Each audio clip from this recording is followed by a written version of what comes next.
Aniseta, pinag-aral naman daw ng libre si Christina, pero ikaw ang may ayaw. Hindi libre yun.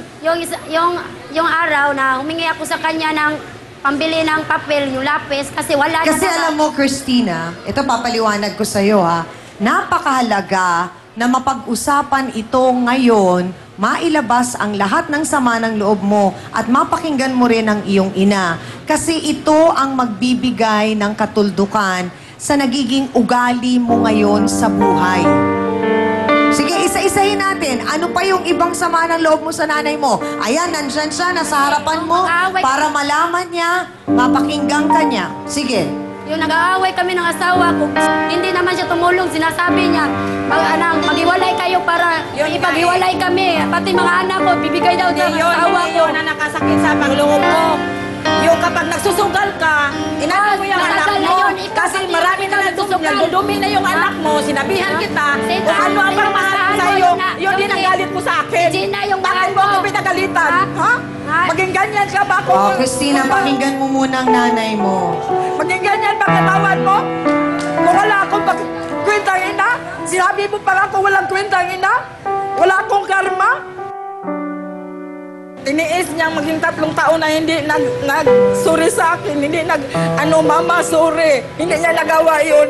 Matagal ko na yung iniintay. Kasi meron ako marinig sa iyo doon sa labas, chismis mo sa akin. Sino naman ang... Hindi yun, chismis. Christina, bakit ka makikinig sa chismis kung alam mo sa sarili mo na hindi yun totoo? Kahit magunaw ang mundo, bali-baliktarin natin, nanay ay nanay. Hindi ka mabubuhay kung wala ang nanay mo. Biruin mo na tiis mo ng 3 taon. Siyang bunso sa aking mga anak, siyang bunso na babaeng anak ko. Mahal siya ang pinakamahal ko sa lahat. Pero ginanoon niya ako. Isa lang yung sama ng loob ko sa kanya, yung panganak ko, yung anak ko na hospital. Hindi siya kahit anino niya, hindi siya pumunta doon na siya pumunta, napatay na yung anak ko. Hindi niya ako dinalaw kahit na nag-isa lang ako nagbantay sa hospital. Bakit hindi po kayo pumunta noon? Kasi, sandali. Eto, malalaman mong sagot ng nanay mo. hindi siya nagsabi Bakit sa hindi kayo akin, nagpunta? Bago lang yung namatay ang anak niya. Yung asawa niya nagsabi sa akin, Mama, puntahan mo doon si Bibi. Bakit naman ako pupunta doon? Hindi naman siya pinansin sa akin. Kapag nandoon ako, kunin ko yung bata, babawiin niya agad. Ang sama ng loob ko kapag hindi niya ako payagan na mag-ano sa bata. Ang nakakalungkot dito, mga kasawsawan, malinaw na nakikita po natin na ang umiiral dito ay ang maling pride. Pride ni Christina at yung pride ng isang ina na si Aling Aniseta na may mga sama ng loob din naman sa kanyang anak. So sana nga po, sa pagkakataong ito, sa tulong ng Trio Tagapayo, ay mas maunawaan po nila na yun lamang po ang magiging susi para maging maayos sila ay ang mawala po ang kanilang pride at yung matuto po silang magpakumbaba at magpatawad. 4 months lang siya, namatay na siya.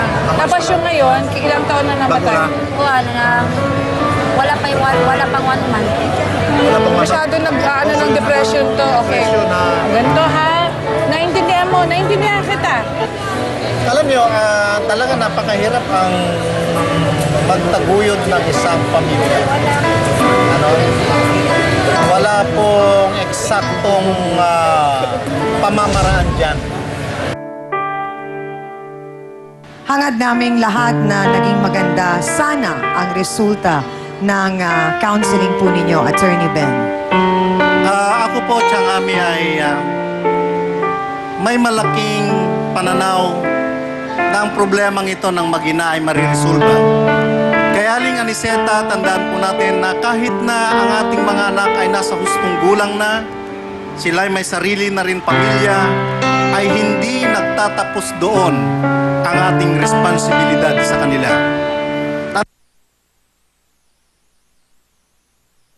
Ating mga anak, kabiguan din nating mga magulang. Ang kanilang tagumpay ay tagumpay at karangalan din nating kanilang mga magulang. Kaya't sana ilagay mo sa iyong damdamin na habang ikaw ay nabubuhay, nais mo ang magandang kinabukasan ng iyong mga anak. Nais mo ang kanilang karangalan sapagkat ito ay magiging karangalan mo rin at ng iyong asawa. Yun lamang. Siguro maintindihan ko si Christina magmula nung kinausap ko siya dahil nalaman ko na yung palang anak niyang kambal, yung isa dun yung kamamatay lang nitong July. So ngayon, Chang, hanggang ngayon ay hindi pa siya nakaka-recover dun sa pagkamatay nung isa dun sa kambal. Kaya ang unang-unang Facebook kasi na pag meron tayong namatayan, ang tendency sasabihin natin na hindi ko kasalanan ito, hindi dapat nangyari ito. Kaya palagi tayo nagdi-deny at naghahanap tayo ng tao mapagbubuntanan natin ng kung bakit nagkaganito ang sitwasyon ko. Kaya ganun na lang po siguro ang sinasabi ni Aling Christina na lalong nadagdagan yung kanyang galit sa kanyang ina dahil iniisip niya na nung time na kailangan niya ang kanyang ina ay wala. Pero sana naintindihan niyo rin, Aling Aniseta, kahit na sinasabi niya na nagagalit siya at hindi kayo pinapansin, pero yung pagkakataong yun, kung naibigay niyo na nandun kayo, siguro po, hindi na po kailangan na kayo magsalita at damayan niyo lang si Christina, makikita niyo na nandun pa rin po ang pagmamahal niya sa inyo. So sana magkasundo kayo kasi ito ay isang kaso lamang na sobra ang pride sa isa't isa. So sana magkaayos kayo, hindi lang kay Aling Aniseta, Christina, kundi kay Evelyn at kay Restong. Yun lang po. Dahil Christina, naawa po ko sa iyo dahil sa mga hinampis na naparinggan po namin ni Doktora ay yan pong pinagdaraanan mo. Gusto kitang tulungan, ngunit dapat tulungan mo rin ang sarili mo. Dili ka maminaw. Kung sa ipaminawan ni mo ang mga chismis sa imong mga palibot, ang lahat-lahat na naririnig mo, yung mga negatibong naririnig mo, nasabi mo, pakikialam ni Aling Evelyn, dapat ilagay mo ito sa iyong sarili na pinupuna ka. Nakikita sa iyo na kailangan kang magbago. Ibig sabihin nun, hindi ka sinisiraan. Pinahalagahan ka. Kaya dapat ibigay mo sa sarili mo ang isang pagkakataon o tsansa na magbago ka. Bigyan mo ng halaga ang inyong mga anak at lalong-lalo na bigyan mo ang halaga ng inyong ina. Salamat po. Salamat po ng marami sa ating trio tagapayo. Ate Christina, pagkatapos ka bang kausapin ng trio tagapayo, mas naunawaan mo ba? Mas naliwanagan mo ba ang lahat-lahat? Oo. Iwanagan ko lahat na sabi.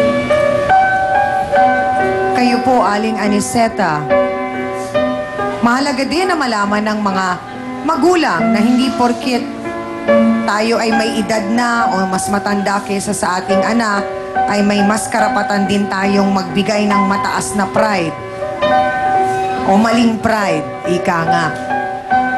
So paano po natin magagawa ng paraan yun, Aling Aniseta?